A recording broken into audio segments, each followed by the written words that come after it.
Good afternoon and welcome to First Nations Awista Corporation's Strategic Planning 101 webinar as a part of our ongoing monthly webinar series. It's approximately 1:03 Mountain Time, so we'll begin. We're so excited to see so many participants today.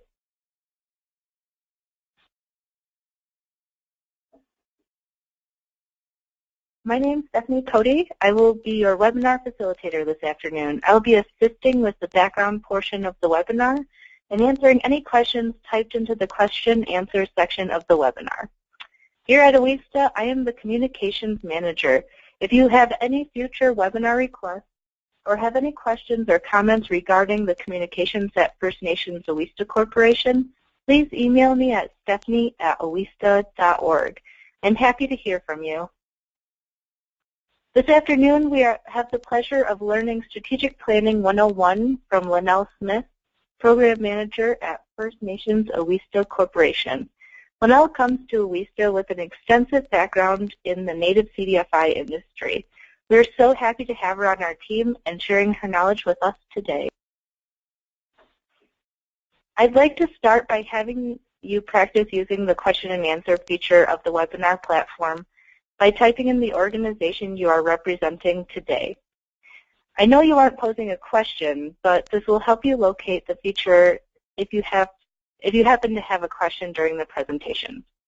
I will be answering these questions if I'm able to during the presentation, or I will post the unanswered questions to Linnell during the question and answer portion of the presentation.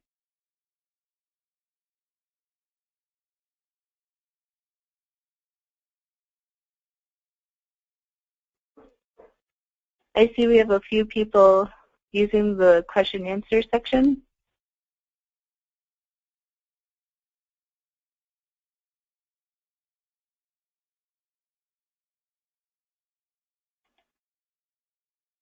Awesome. It looks like we have people from all across the nation.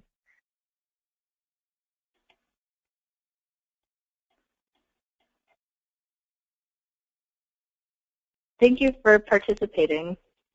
First Nations Awista Corporation supports economic growth in Native American communities through the creation, development, and capitalization of community development financial institutions.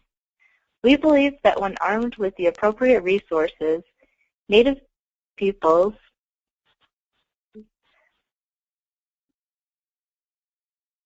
hold the capacity and ingenuity to ensure the sustainable economic, spiritual, and cultural well-being of our communities. Awista offers expert training from our committed professionals who have extensive experience in Native community economic development. Our training and technical assistance consists of several programs that not only help participants assess how starting a Native CDFI can benefit their communities, but also takes them step by step through the process of establishing one of these proven and innovative financial institutions. Awista also offers follow-up technical assistance that allows participants to take advantage of a one-on-one customized approach to help reach milestones along the path of CDFI development. For more information on our programs, please contact Crystal Langholtz at crystal@awista.org. Does your organization need capital? Awista considers loan applications on a rolling basis. Our products range from startup loans for emerging loan funds to capital loans for established CDFIs. Application requirements include current and historical financial statements, portfolio reports, loan policies, and current and historical financial statements, and a comprehensive business plan or comparable information. For more information on our loan products, please contact Emily Trump at emily@awista.org. Next, we would like to test our poll feature by having you answer a quick poll question. Where are you located?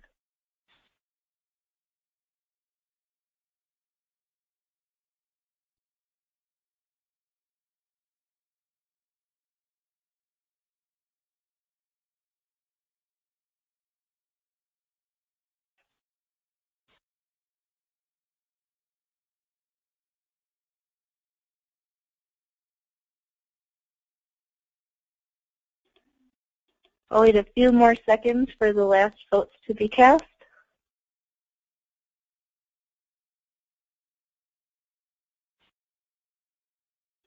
Okay, great. We see a lot of people, 41% are the Northwest and 29% are the Midwest. Thank you all for answering the poll. We will have several throughout the presentation today.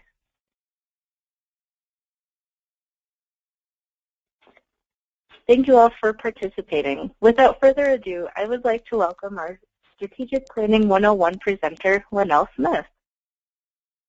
Thank you, Stephanie, and welcome everyone. I'm happy to present the Strategic Planning 101 in today's webinar. So as Stephanie stated earlier, my name is Lynell Smith, and I am a program manager with OESTA. Stephanie, can you go ahead and advance the slide? Thank you very much. And there's my contact information. Stephanie did give a little bit of background to OESTA, but let me go ahead and share a little more information. OESTA is a native CDFI, and we're the only native national intermediary, which means we lend to other CDFIs. We're the only one in the country. If you've ever been curious about what the word OESTA means, it's a Mohawk word for money or an item of exchange.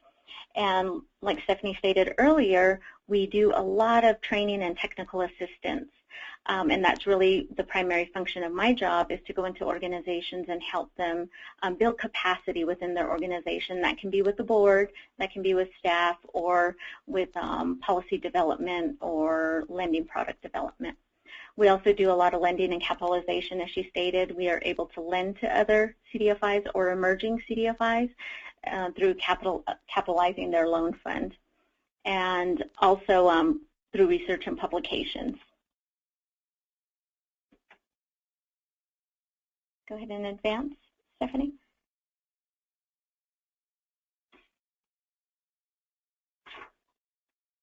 So we have another poll here.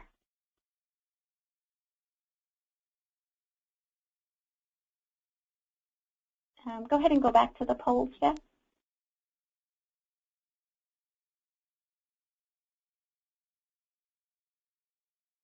So we'll go ahead and have the poll launched, and I'm just curious to find out if you've participated in a strategic planning session with the current organization that you're representing today.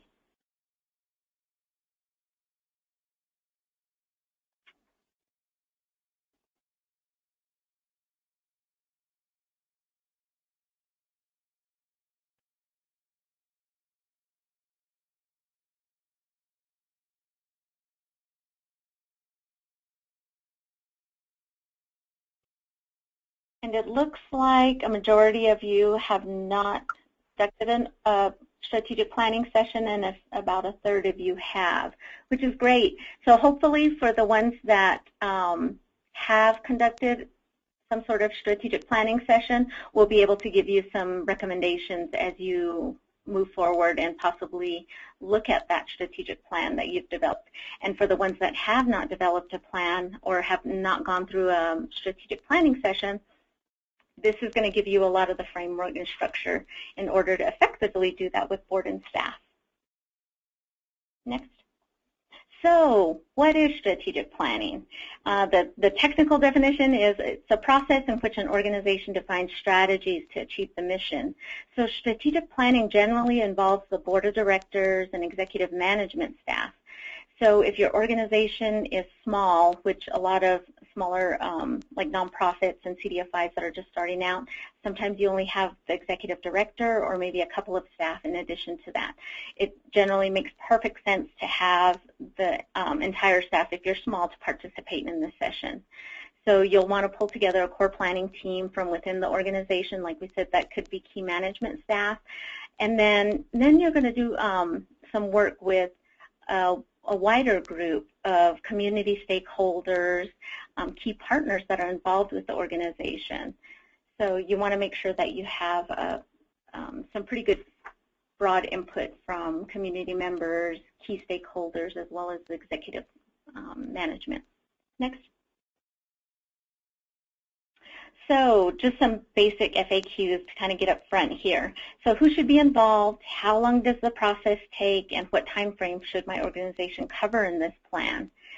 So, and then another one is too, do we need an outside consultant to help with the process? So when we're looking at who should be involved, like we stated earlier, you should look at key management or the entire staff depending on how large the staff is. You want to make sure that your board of directors is always involved. This is a process that is really focused towards the board of directors, so they'll be heavily involved. And then you're going to have your outside key stakeholders, your community partners, anyone that's involved in the organization. And then how long does this process take?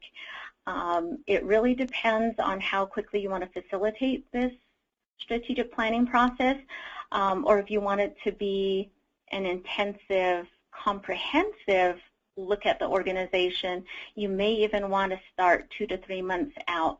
And as we're going through the actual process, you'll see why. But when you're sitting, having the board of directors as well as staff in one room doing the brainstorming and working through the process, you're probably looking at a good 1.5 to 2 days. So you want to make sure you allocate enough time to actually work through the process. But there's going to be a lot of prep work involved as well. And then what time frame should my organization cover? General recommendations for a strategic plan, you're looking at 3 to 5 years out as far as setting up strategic goals and objectives for that. Next. So when we talk about strategic planning, in order to be strategic, you have to consider a few things. You're going to look at where you've been. So you're going to look at historical data. You're going to look at where you currently are with your organization, and then what's on the horizon. And of course, through that review of history, current, and looking ahead, you also want to look at your vision and your mission statement. So you may want to revise it. You may need to develop a vision or mission statement, or you may just want to make sure that it's still on target for what you're doing. With all of these pieces of the strategic planning process completed, then you'll be able to successfully develop long or longer term strategic goals to help push the organization to success. Next. So there's a couple of terms that you might want to consider. A lot of people talk about business planning, and then we talk about strategic planning. So that can cause some confusion when you're trying to determine what's best for my organization. So looking at business planning versus strategic planning, a strategic plan is a type of business plan, but there are several important distinctions between the two types that are worth mentioning here. So a strategic plan is primarily used for implementing and managing the strategic direction of an existing organization. Business planning is usually used to initially start an organization or a business, and then that can involve obtaining funding or direct operations. So it's more, let's get this organization going so we can do what we want to do, versus the strategic planning piece of it is looking more long-term. The two plans cover different time frames as well. So when you're looking at a strategic plan, we said usually it covers a period of about 3 to 5 years, where a business plan is generally a 1-year operational plan. So some emerging organizations, CDFIs, or startup organizations may have had a business planning session to determine action items for the organization to form. And so now it might be the best opportunity for those that have done some business planning to launch into a full-blown strategic planning session. Next. So benefits of strategic planning. There's a lot of good things that can come out of a strategic planning session. For one, it provides a roadmap. So if we don't know where we want to take the organization, we have no idea how to get anywhere. So we're going to be completely lost if we don't have a well-defined roadmap. So this is going to give us some direction. And another benefit to that is it allows everyone to be part of building the map. And that's really important when you're doing strategic planning because we're looking at different perspectives of the organization. When you have a board of directors, you have different personalities, different ideas of where the organization is going to go. Then you throw executive management staff in there, and then your partners, your key stakeholders and partners. So you have a lot of different varying opinions that are coming into the organization, but this process of planning will help get everybody on the same page.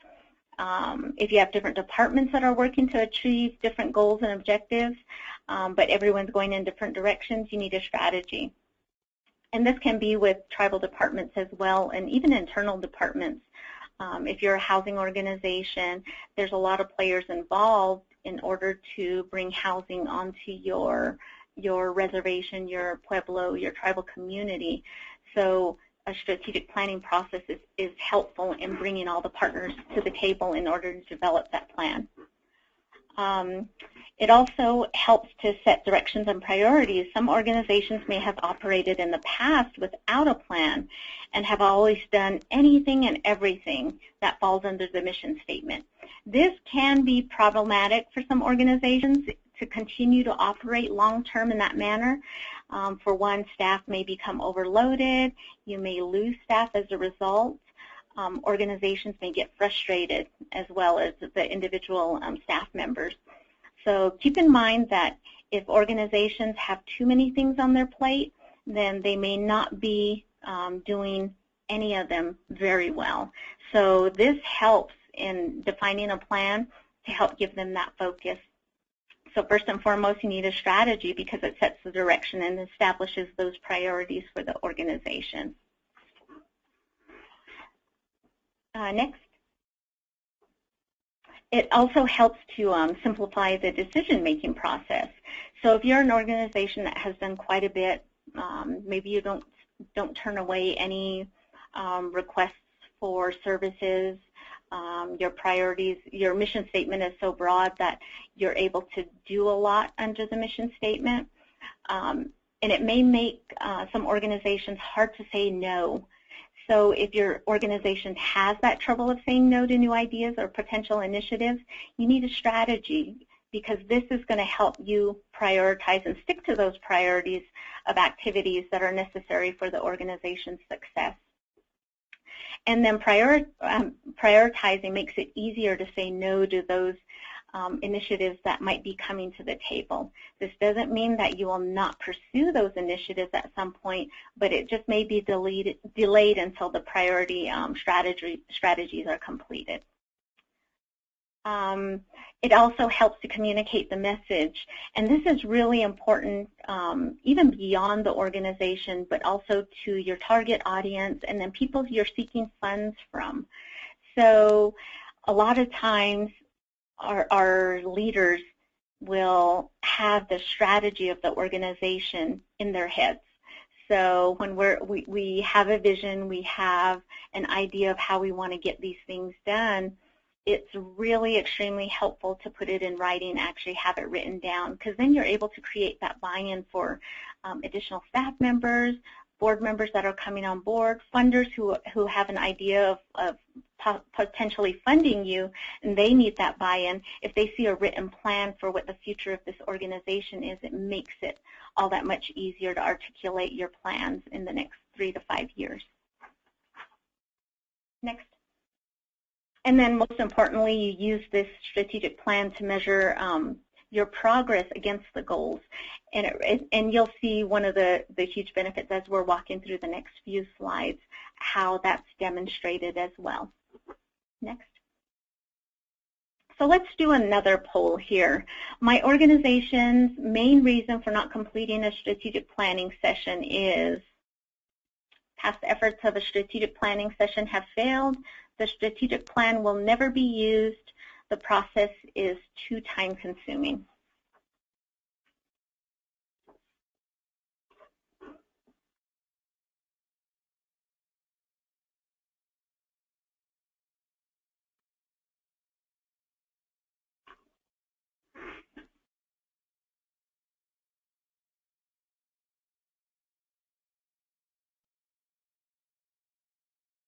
We'll leave the poll open for a few more seconds if everyone could cast their votes.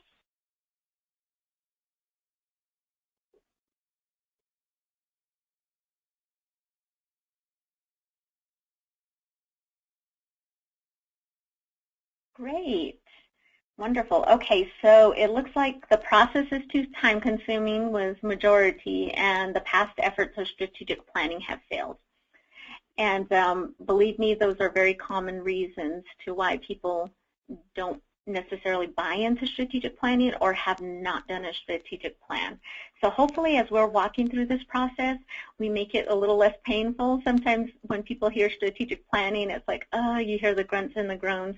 But it's going to be a very helpful tool, and that's the whole point of having a strategic plan, is not to just get people to buy in at that one point in time, but to always have a working document that you're able to go back to at least on a monthly basis. So this is going to be a helpful tool. Okay, next. So how do we do it? So we're going to walk through this whole process a little more in detail. So one of the things that we want to do is develop and review our guiding principles, which are generally our vision and our mission statement of the organization. We're going to do an external scan. So we look externally at the organization. We want to understand the industry and the possibilities that are out there. We want to understand our market and the potential threats and challenges to our organization. We also want to look internally. This is really important. We want to understand our strengths and weaknesses within our organization. And then lastly, we want to develop goals, which are generally looking at a 3 to 5 year time frame. I've seen other organizations or tribes that go longer out. They have a 10-year strategic plan. I've even seen a 20-year strategic plan. So in the nonprofit world, we're generally looking at 3 to 5 years. I love this illustration of the nesting baskets. This is the Tarahumara Indians of Northwest Copper Canyon in Mexico. They make these baskets, and I think they're really beautiful. But it really illustrates how this whole strategic planning process builds on one another. So each basket nests inside the other basket, and then once they're all nested, they create a beautiful piece of artwork. So each piece, if you tie it into the strategic planning, the largest basket is going to represent the vision of the organization. The next basket that nests inside that is the mission. And then the next basket is going to be the goals, and so on to the objectives and work plans. So without one of these pieces or one of these baskets, the plan's going to be incomplete and the basket's incomplete. So it's really good to look at strategic planning, that you need all of these pieces in order to have a really effective and quality strategic plan. Next. Okay, so step one of getting this done, the vision and mission piece of it. Next, we have another poll here. So I want to find out if your organization has a mission statement. And you may be in the process of developing a mission statement.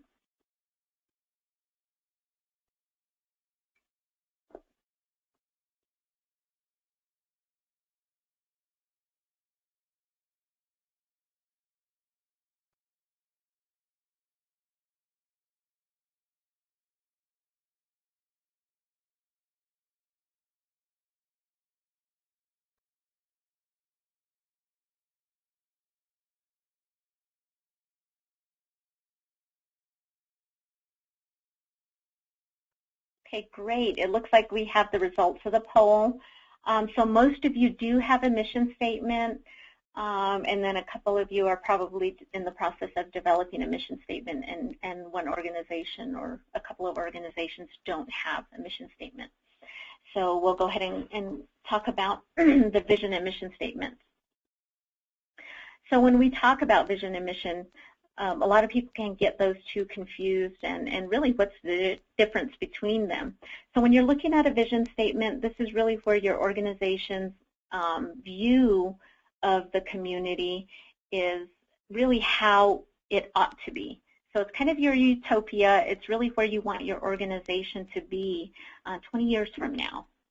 Your mission statement is going to be your organization's role in bringing the vision into being. So this is the how part of it. So sometimes some people will develop the vision first, and others will develop the mission first. Recommendation is probably to look at your mission statement first, and then you can move on to the vision statement. So let me give you an example of a vision statement. So Habitat for Humanity's vision statement is stated, a world where everyone has a decent place to live. And their mission statement is Habitat for Humanity brings people together to build homes, communities, and hope. So there's a sample of each. So the mission statement is the organization's role in bringing the vision into being, and it's the overall description of the purpose of the organization. So it's pretty important to have, at the minimum, a mission statement. Some organizations choose not to develop a vision statement, but it's always really important to have a mission statement. Why are we doing the work that we're doing? Next. And then so here's just a sample of First Nations Awista's mission statement. So First Nation Awista supports economic growth in Native American communities through the creation, development, and capitalization of CDFIs. So that's really what we do. It's a succinct statement, but it tells you who we serve and how we do this. Next.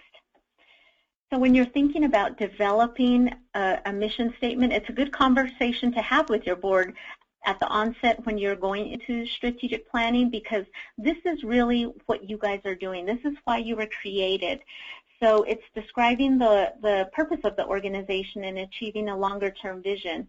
And it really should be able to help guide the decisions of the organization. Like we said at the beginning, sometimes we have such broad mission statements that anything and everything can fall under it, or it can be very restrictive to where we don't have the flexibility to grow the organization through different initiatives and opportunities that are out there. So we need to have it broad enough for growth, but also narrow enough for the organization to focus.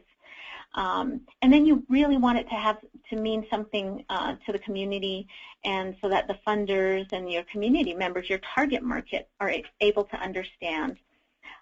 So when people read your mission statement, any person, they should really get a good understanding of what you do, but not make it too flowery and not too comprehensive and throwing absolutely everything you're doing into the mission statement.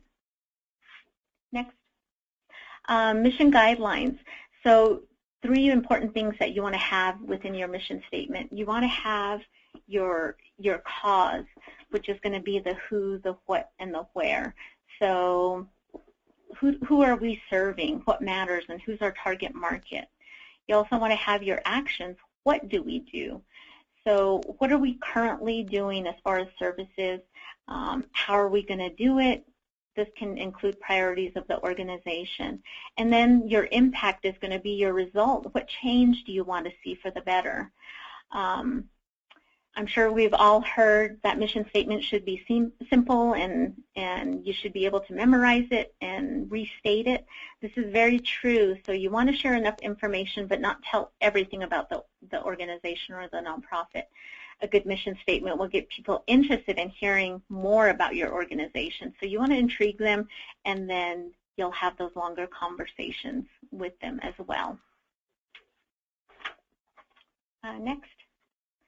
So then when we're talking about a vision statement, like we said, some organizations may not have one, some do, so that's the next polling question. I want to find out, does your organization have a vision statement, or is it currently being developed?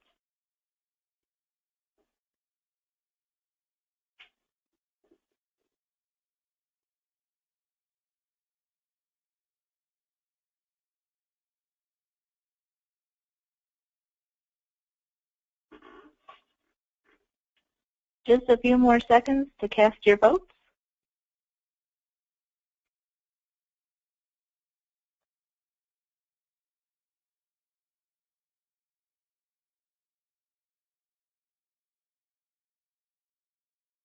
Okay, it looks pretty even. We have some that about a few of us do have a vision statement, some don't, and some are currently being developed. That's wonderful to hear that this is a part of your organization, because it's an important part of those. If you reflect back to the image of the nesting baskets, your vision is really the biggest basket. Your mission is really what you're doing every single day, but to work towards that vision. So your vision is what the future will be like because of you delivering that mission statement every single day. Okay, go ahead, next. And so when we're thinking about visioning and working with our board of directors and working with our executive staff, you want to have them start thinking about who they'll serve, what territory or target market will you cover, who are the ultimate beneficiaries. You want to also think about what your organization does, what is the scope of the products and services that you want to deliver, and then keep in mind that you want to have this broad but narrow enough. So it's kind of a fine line when you're actually going through the process, the facilitated process of visioning. You're able to kind of rein in people when it gets too big, and then others that to where they want to really focus on one specific aspect of the organization. We want to make sure that it's broad enough but narrow enough for us to keep focus. Next. So keys to a vision statement. You want to make sure that it's understood and shared by the members of the community. You want it broad enough to include a diverse variety of local perspectives. You want it to be inspiring and uplifting to everyone involved in your effort. And you want it easy to communicate. So a good example, going back to the Habitat for Humanity, and their vision statement is a world where everyone has a decent place to live. So it talks about who their market is, or who are they focusing, which is the entire world, and really what they want to do through their efforts is to provide decent housing for individuals. So that's a really good, concise vision statement. So the next step in the process is we're going to look at where are we now, and there's several pieces to that as far as like when we're going to evaluate and assess our current situation. So we look at peer comparisons. So next. So if you're a CDFI or an emerging CDFI, there's an awesome resource out there to help you with this peer comparison. So that you're able to compare the organization to other CDFIs who are similar in size and lending focus. And this information is provided through the Opportunity Finance Network, and the latest one, the latest report that they have out is for 2014.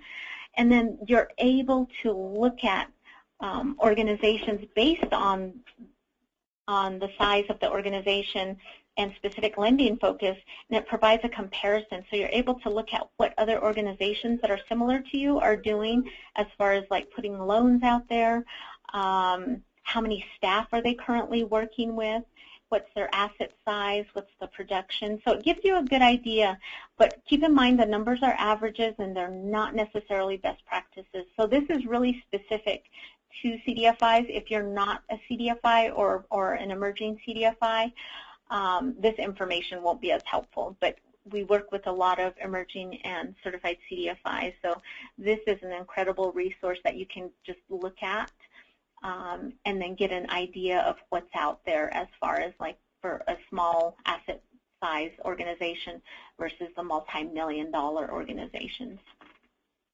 So it's good to look at the different peer comparisons available.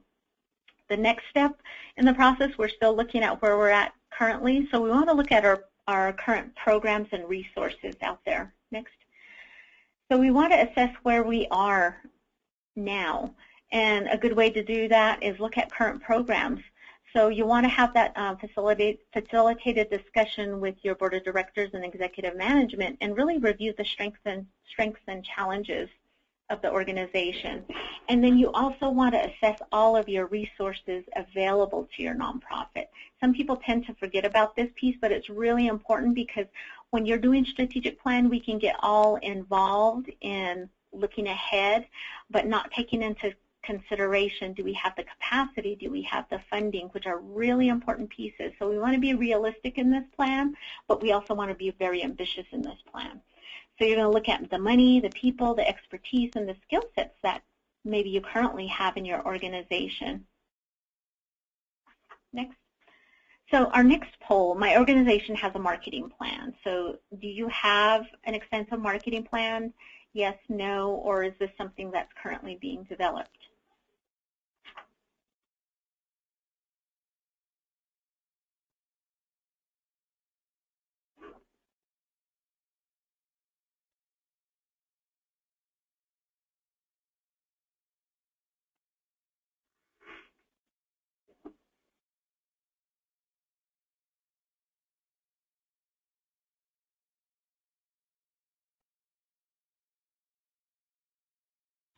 Just a few more seconds to cast your votes.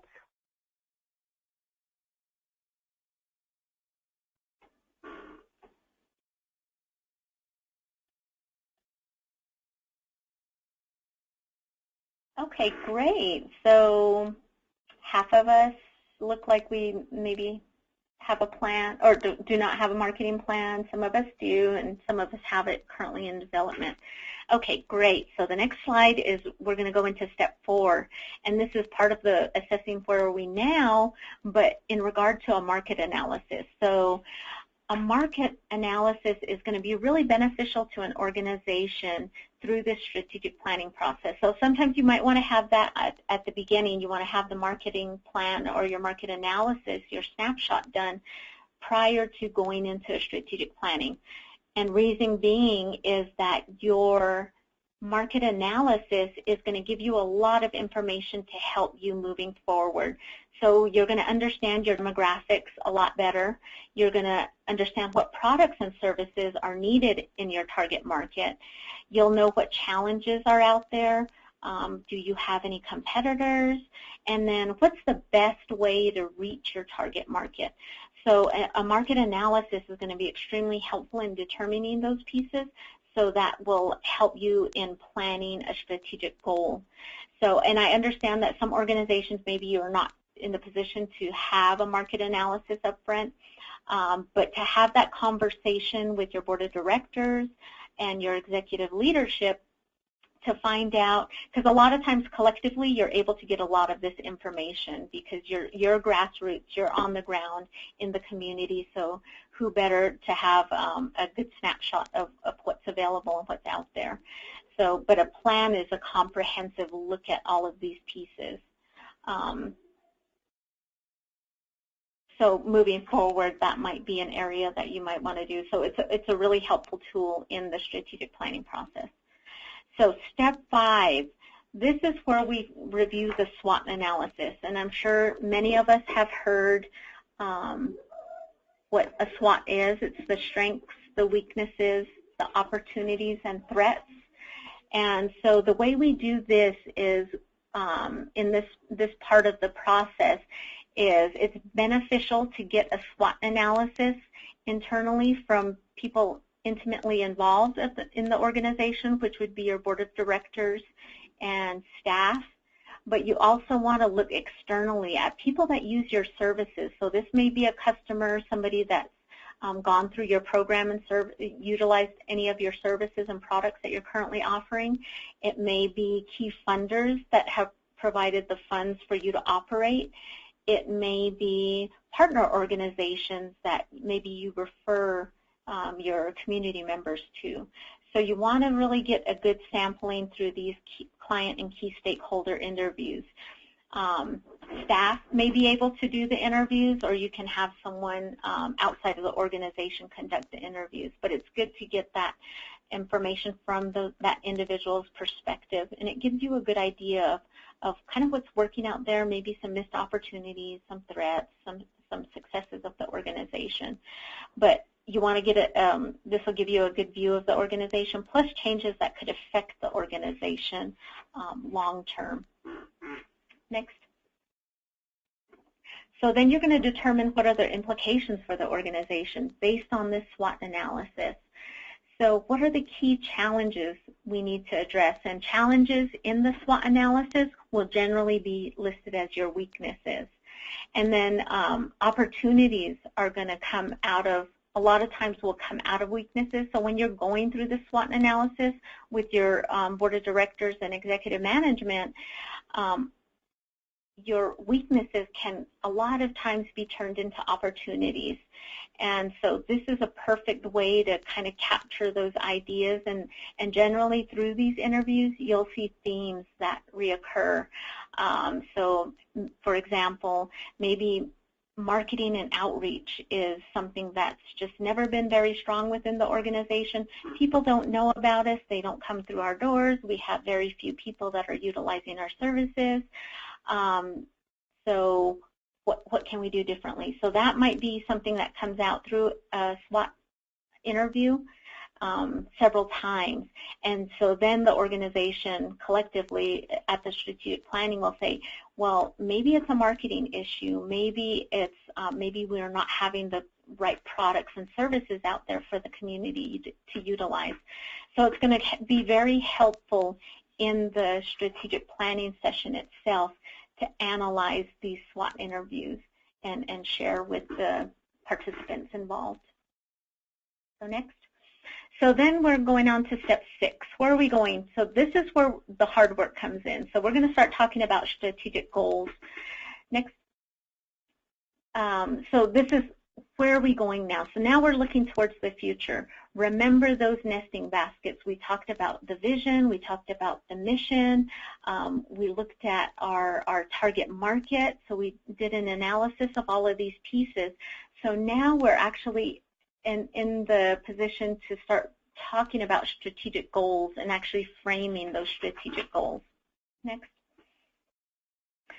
So when we talk about strategic goals, we want to keep in mind that we're building this process into a strategic plan. So one of the last pieces of the plan is to develop these goals. This can be the most challenging for organizations. As you take into consideration the SWOT analysis, so you have a lot of information about what you want to do, it's really prioritizing what's the most important. So out of the SWOT interviews, the opportunities, the challenges, you may have 20 things that your board of directors and management list as priorities. That may be too many for the organization to focus on. So we're going to narrow it down to what are the most pressing issues now and why. So, and then keeping in mind that you want to make sure that these priorities are still falling in line with the mission and vision. But as you're going through this process, because we talked about vision and mission at the onset, chances are they're staying within those parameters. So your goals will show what the success looks like for the organization, and probably one of the most important pieces is that it's going to give you the specific measures of progress toward that desired future. And a good way to help when you're developing these strategic goals is to use the simple process of SMART. So we might have all heard about SMART 2 being specific, making sure our goals are measurable, achievable, realistic but ambitious, and then having a time, making them time bound, having something to measure on over time. Next. So with these strategic goals, we want to limit ourselves. Like we said, we might have priorities that came out of the SWOT analysis and discussions with the board. We may have 20 things that we would like to do, but it may not be realistic. We want to make this achievable and realistic and ambitious. So what's that fine composition of that? So generally, we recommend that organizations look at 4 to 6 strategic goals. So remember, these are your overarching goals for the 3 to 5 year time frame. This is something that you're going to be working towards the next 3 to 5 years. You want to achieve this by year 5. So looking at 4 to 6 goals, it'll help give the organization focus, and then it gives you guys the priority of what the organization is really working towards. Some questions I've had before is that, does every goal need an objective? And the answer is yes. So if you're setting up a goal, you need an objective, even if it's just one objective for that. And so when you're looking at 3 to 5 years out, you're going to have annual objectives that support moving that goal to become a reality by year 3 or 5. So it's really important. So you don't want to have too many goals, but you want to make it to where you're being ambitious about it. Next. And then some categories to consider. This is really geared specifically towards, or more so towards CDFIs, community development financial institutions, but it works with a lot of nonprofits. So if you're a lending entity, maybe you want to follow up on information about capitalizing our loan fund, or we want to track the number of loans that we have out there. Goals that are specific to the financial health of the organization can go across any nonprofit. So, and then if sustainability, financial sustainability is one of the goals of the organization, you can make that a strategic goal. So something that you're going to work towards over the next 5 years. Non-financial goals may include getting specifics about new programs or products. So if you want to expand your services or expand your market, how do you want to do that over the next 3 to 5 years? Do we want to track impact measurements? Do we want to have a goal tied to reputation, which might be a marketing goal? So there's a lot of things to consider when you're developing strategic goals, and probably some of these ones that are listed are the most common with a lot of nonprofits and CDFIs. Okay, next. So now drafting the goals. This is hard because we tend to get caught up in the wordsmithing part of it, just using that right verb, that action item, that what are we really trying to convey here? So when you're going through that process with the board, sometimes it's best to just kind of let everything flow and have the brainstorming occur, and then you clean it up afterwards.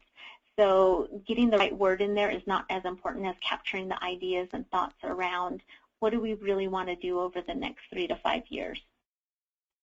So you want to make sure that what are the right goals for the organization, and that's going to become a lot more obvious as you're working through this process, because remember, you're building upon it. You've looked at the mission, you looked at the vision, you talked about the strengths of the organization and some of the weaknesses. So you'll be able to, your goals are going to kind of evolve into the right goals for your organization. And then you also want to consider, will they help the board and staff choose among future opportunities? Because like we said earlier, some organizations have a hard time saying no, this is going to help. And so keep that in mind when developing the goals. And then think about it through the facilitated discussion by simply filling in the blank. By a specific date, my organization will accomplish what? So it's a really simple thing to kind of have the board, your board and executive staff think in that way. Next. So step 7, the follow-up. So you want to have something, next, you want to have a document that you're going to use and go back to. I don't know how many times when we've gone out on site and conducted strategic planning sessions, one of the questions I ask for the ones that have gone through a strategic planning, have they ever looked at it from that day they developed that plan? And a majority of people never go back to that strategic plan. So you want to go through this process, but not make it a one-time process and you never touch that strategic plan again. It needs to be a working, living document that you're constantly going back to. So if it's a 3 to 5 year document, you want to make sure that you summarize what you did in that strategic planning session. So you may have a written summary. You want to have a board update or a dashboard of the progress on the strategic goals at maybe every board meeting. And then this is going to be your tool that you use with staff. Because when you develop individual work plans, everybody in the organization will have a piece that they will own in regard to that plan. So everybody has ownership in it, and everybody's accountable for certain pieces in getting these goals accomplished. And so that creates the buy-in for the staff as well as the board. So, and a benefit to having everything in a document, Excel works really well in tracking this, so you're able to create those dashboards and actually have those measurables listed. But it helps executive management with employee evaluations, because then you're tasking out each of the activities that are assigned to this individual staff member, and it helps report to the board, so the board's able to get a snapshot of what's going on with the organization in achieving these strategic goals. But also it helps, as one of the responsibilities of board of directors is to evaluate the executive director. So once the ED knows what they're supposed to be doing for that year, it helps through the evaluation process. Okay, next. And so the last bits and pieces of this is the follow-up. So like we said, we want this to be a document that you're always going to be going back to, and it's really important to have these follow-up steps done. So once you complete your strategic planning session, you need to finalize any revisions or updates that were recommended as far as the mission and vision statement. So during that strategic planning process, you're having that discussion. So if your board say, well, that's not what our mission is any longer, so we need to revise it, they go through that process. It actually needs to be board approved. So you need to follow up on finalizing that mission and vision statement. And then you're going to complete the objectives and set annual milestones. So during the strategic planning session, you're setting the long-term goals or the long-term strategic goals for 3 to 5 years, but you're going to have annual objectives and milestones in there. So you'll need to follow up staff-wise in doing that. And then implementing the operational planning based on that, based on the objectives and annual milestones.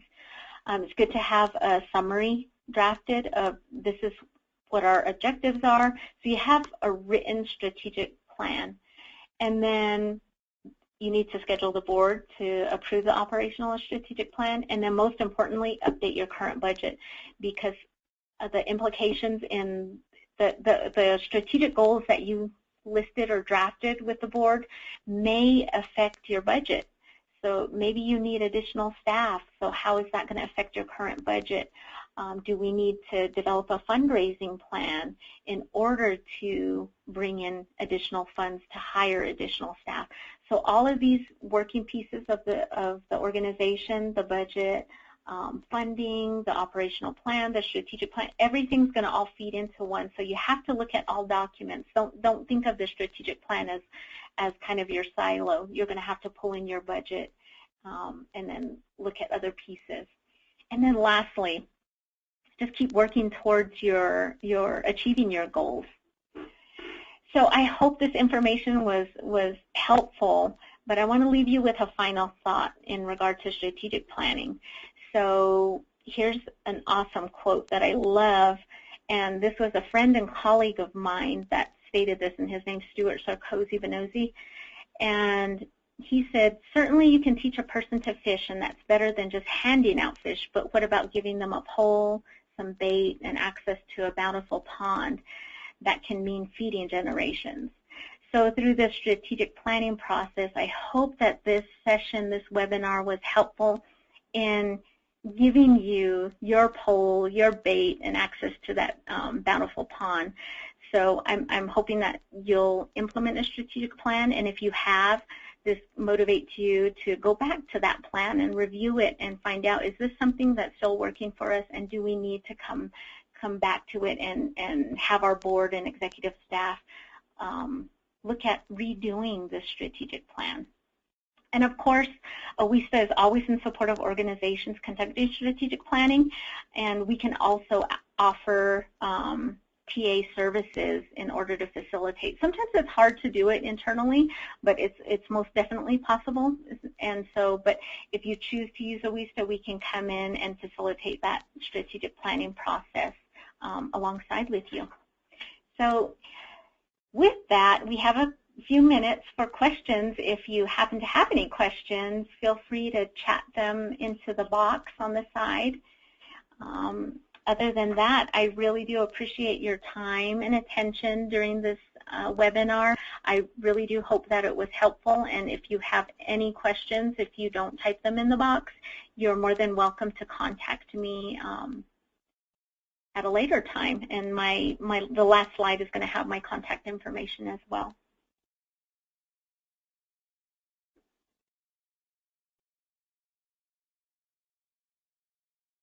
So we had one question, if we will be sending the PowerPoint via email, and we will at the end of the presentation, we'll send a follow-up email with additional resources, a copy of the presentation slides, and a recording of today's webinar. Does anyone have any other questions?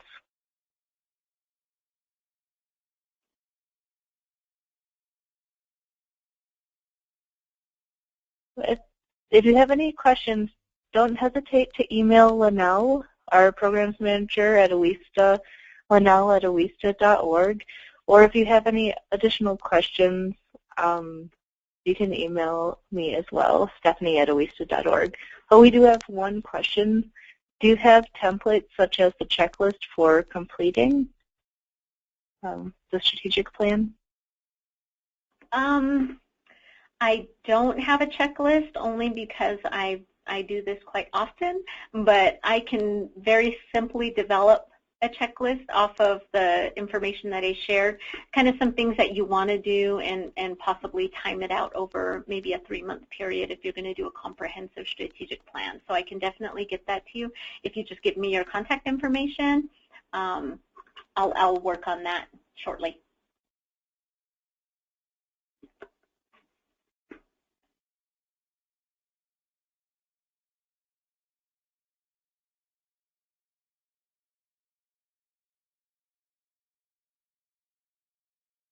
Okay, and there was one other, are there templates for completing goals and objectives?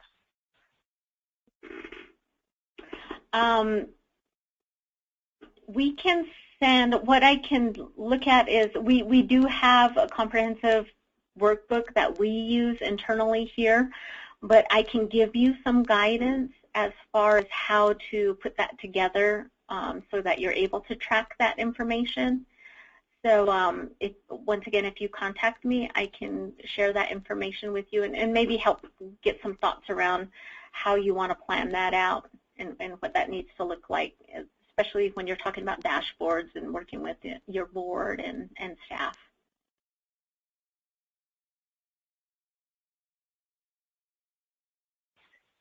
Okay, great. It's 2 o'clock right now, so if you have any additional questions, please email Linnell@owista.org or Stephanie@owista.org for more information. And as always, thank you so much, Linnell, for sharing your information with us today. Just a reminder to follow us on Twitter, like us on Facebook, and subscribe to our newsletter. We send out monthly newsletters and e-blasts loaded with information on financial education and the latest news on the CDFI industry. And thank you all for attending. I'll be sending the follow-up email to this webinar, complete with additional resources, a copy of the PowerPoint, and a recording of today's presentation. And look out for our October webinar information, which will be located on our website at owista.org or in our October newsletter coming out early October. Thank you all and have a wonderful day.